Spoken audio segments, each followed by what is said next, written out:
What's up, everyone? It's Mike. It's been a minute. It's been a long time doing a one take. I'm heading to the gym, trying to get back in shape. I lost about 12 pounds. So that's good. You know what I'm saying? I mean, I'm still nowhere near where I want to be, but it's good. I mean, I changed my diet, been eating a lot better, going to the gym heavy, working out, you know what I mean? Trying to get back in shape, lose the quarantine weight as well as lose the other weight that I had on that I was just, putting on for no reason and not, being in my optimal, shape and look. But anyway, that's not what you guys are here for, so that's not what we're going to talk about. Yeah. Just want to give you guys a quick update. It's been very slow with the car. I'm not losing courage. I'm not, losing, motivation for the car. Because when I do go over there to my parents' house and I see it, it rekindles that little spark. But like I said before, waiting on people and waiting for certain things is really holding me up and causing me a lot of issues and a lot of grief per se. Because now, as we all know, it's already October. The days are getting shorter. It's starting to get dark, like close to 7 o'clock, and then once we turn back the time, that hour, it's gonna start getting dark at 5. And the day's almost over. So routinely, as you guys know, I go over to my parents' house on Sunday.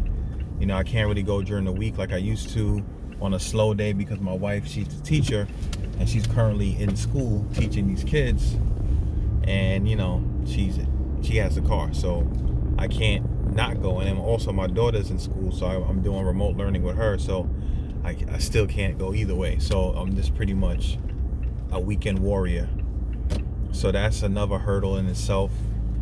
Also getting the money put together and saving money, to purchase the parts that I need is also another hindrance. Now I did get a little bit of money and I was able to buy the 2 fuel lines, so I'm happy about that. Happy to announce that I was able to buy the inlet fuel line, that the one I told you guys about the last time, that when I saw it for $35, I was like, oh, this is great. And then when I went to try to ship it to my crib, it was coming up to $411 in shipping. I was able to order that part from Pelican Parts, and it was like $15 for shipping, and it came up to like maybe $50 altogether. So I was able to get that shipped to my parents' house. It came, I want to say, Monday. I was hoping it came last weekend like they said it would, but it didn't come until Monday. And obviously this week was raining. Monday we did have a holiday here in New York. It was Yom Kippur, so it was a holiday.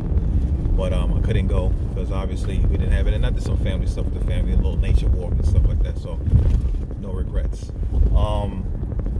I was hemming and hawing and waiting because I thought, I can always get the return line. Because I saw the FCP Euro for like 40-something bucks, and I was like, I can always get it. But then when I went to FCP Euro again, they no longer have it. It's on back order now, and it went up in price. So I went back to my boys at Pelican. I went to different websites, and then I went to the ECS Tuning. They had it, and I was going to order that as a few other little components that I needed. I figured, let me get some of the stuff for the trailing arm bushes, etc. But when I looked at the shipping for that, it was like 400. That 400 was $212 to ship that. So I was like, and I'm not going through that. So I just went back to Pelican. I ordered it, and I did 2-day mail this time. And I did that yesterday. So I want to say I did that yesterday before 12 o'clock. I did it, my stuff. I haven't seen a confirmation email yet from Pelican saying that the part has been shipped or anything of that nature. So I kind of feel a little bit let down because I paid the extra extra bit of money to have it 2-day so I can get it by Friday. So then by the time it gets to my parents' house and I go over there on Sunday, I have both lines there and I can just do both lines one time and I don't have to worry about it not being there. And yeah, I do know it's COVID. I know people are like, oh, Mike, it's COVID, yada yada yada. I get all that. At the end of the day, if I'm paying extra, I feel like don't offer that. Don't offer that service. Don't offer expedited service if you're not going to do it. Like I said, I haven't heard anything. I didn't get any email confirmation. I know they took the money.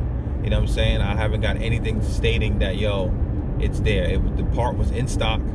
You know what I mean? When I ordered it. So it's not to say that it wasn't in stock and I have to wait for them to get it. So, I might call them tomorrow and see what's going on and see what happens. But yes, I got those 2 parts. So I'm looking forward to that. Now, with that being said and that being, what it is, and that being completed, I'm still waiting for someone to weld those parts for me. And that is the main reason why this whole subframe fiasco even started, because I saw those little, rust spots through the little, bushings, and I needed to confirm to make sure it wasn't something that was catastrophic. And, with the, y'all seen the videos, it wasn't as bad as I thought it was, but it was still bad to say the least. And, I had a cousin who was supposed to come help me. I couldn't get in contact with him. Like I said, no disrespect to him, he's just a busy man. So a lot of times he means well, but he's always on the move. So if I don't catch him like at the exact second he's about to do something, then I'm pretty much out of luck. I have a friend of mine who was going to help me, but he was working on a lot of other projects, and he just finished redoing somebody's garage. I helped him out a couple of times. I lend a hand. He helped me in the past with my car. Also off the strength, I give him a hand. Because he's like a solo worker. So I figure I give him a hand. But even with him, he doesn't have a welder. He has to borrow a welder, and then I have to get with him, and it's like a lot of, who knows to what extent do I need to cut out some of the old stuff? Do I need to reconstruct that whole thing? It's as simple as just filing it down, putting some new metal on top, and there's a lot of little things here and there that I want to get addressed. Like I said, it's not a show car. I don't want it to be. It don't have to be perfect, but I need it to be sound, and I need it to be done correctly, so I have the confidence that this car will not, the rear end will not rip out on me and cause an accident, and God forbid I get hurt, or me and my family get hurt, or somebody with the car get hurt, or something like that, or the car gets totaled in that sense. So I'm stuck still. I still haven't even touched the subframe. Like, I was trying to order the parts. Some of the subframe bushings look rubber. Then the ones that I look online based on the part number, like a little metal sleeve and with a rubber insert. So I'm like, I have to really double check it to make sure I'm ordering the right thing. So I didn't order those. I still have to order the two emergency cables. I still got to figure out why that emergency cable is not coming out after I cut it. It's not like, I loosened it from the handle, but it's not, pulling out and pulling free. There's a lot of little things here and there I want to address. I still got that slight leak on one of the brake lines. I want to say not the passenger, probably the passenger side brake line has a leak in it at the little housing. I reflared it. I got brand new fittings that fit it. But when I hit the brakes and I look at the bottom and I put my finger at the bottom, it leaks. The other one is perfect. So there's a lot of little things I want to address and button up. And then once I do all of those things, like I said before, and put the subframe back on, put the drive shaft back together, and all that other stuff, I still got to do the brakes, which was the whole thing I was trying to do in the first place, which was the brakes. So, it's starting to get a little bit hectic. Like I said, the weather's getting colder. It's like 75 degrees. I mean, it's not that cold, and I did work when it was colder than this over there, but it's a little bit different when you're working on the engine stand, doing the stuff on the engine, as opposed to working on the car and dealing with other stuff and other elements. And it's supposed to be a really cold winter, so who knows? I mean, I'm still keeping the faith. I'm still, staying focused and staying encouraged that I would be able to get this stuff done. It's just that I feel bad because, I had a nice little momentum going. I was making my videos, I was uploading, I was getting some positive feedback from you guys on YouTube and on Facebook, and a lot of encouraging words. I'm very happy that I'm starting to get a lot of followers on Instagram, on my second Instagram account strictly for the car, that are hitting me up, and I'm following them and they following me, and it's a nice feeling. But I feel bad because I'm not putting any content out there. I'm not doing anything, and I'm not uploading, and it's just kind of becoming stale. I want to get this stuff done. I want to continue the momentum.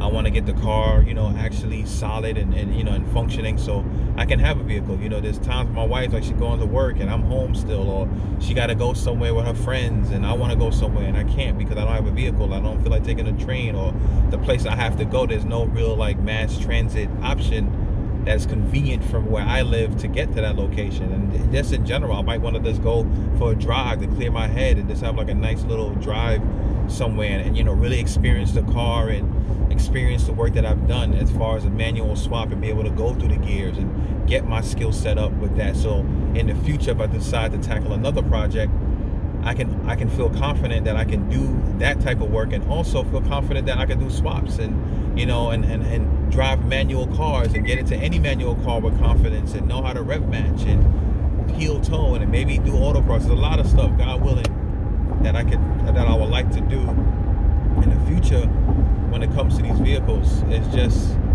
time and money, and having the proper resources. Like, and I don't want to sound like a broken record, and I know we spoke on this already, but it's just something that I really want to get done, and I'm just hoping and praying, and I hope you guys can do the same for me. Just pray for me in the sense that, I can get somebody to weld, because that's the main thing that's really holding me up. The other stuff, getting parts and, buying the parts and installing them, that's one thing, you know what I mean? I can always figure that out and get the time, you know what I mean? But like the specialty skilled work, that's the thing that kind of bothers me, because I don't have a welder.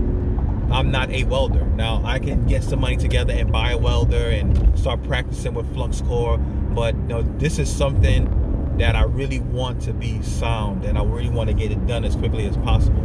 I don't want to have to wait on it where it's like I have to, get that skill set. Now, granted, I do want to, learn how to weld and get that skill set, because I have a lot of body stuff and replacement panels that I would like to do in the future to really kind of like button up this car. And just learning how to weld is a good skill to have. I want to do my own exhaust, or do some other kind of like welding. At least I can have that skill set. So I'm not opposed to that. The issue is, at this stage of the game where the weather is getting colder, the days are getting shorter, and time is of the essence, because like I said, I don't have the weekdays like I used to. I can't, like, my parents are not close enough to me where I can just, jump on a bus or walk to their house. You know what I mean? I have to literally, it's two options for me. I got to take a train, the E train or whatever, if you guys familiar, the subway, all the way to the city, to take the train all the way back to Queens, to that side of Queens, which is the Rockaways. Or I have to take a train, not even a train, take a bus, right? Or a van, a dollar van we have out here, was like a little like you get, it's like a bus, but it's like, a van. You get in there, it's not a dollar anymore anyway. You pay like $2.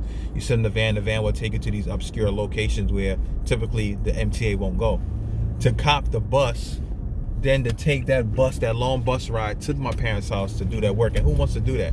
You tired, you got to get on all this mass transit, you got to take all this time to do it, and then you waste more time traveling than you get the work done. Then on top of that, I have my daughter with me who's doing school. So that means if I were to do that, I have to take her. And then with this whole COVID situation, and she's a little kid, she don't be like wearing a mask and all stuff like that. I'm not gonna put her at jeopardy just to work on this car and take her on mass transit and all of other places just because. So with that being said, guys, I really do appreciate the patience. I really do appreciate the support tremendously.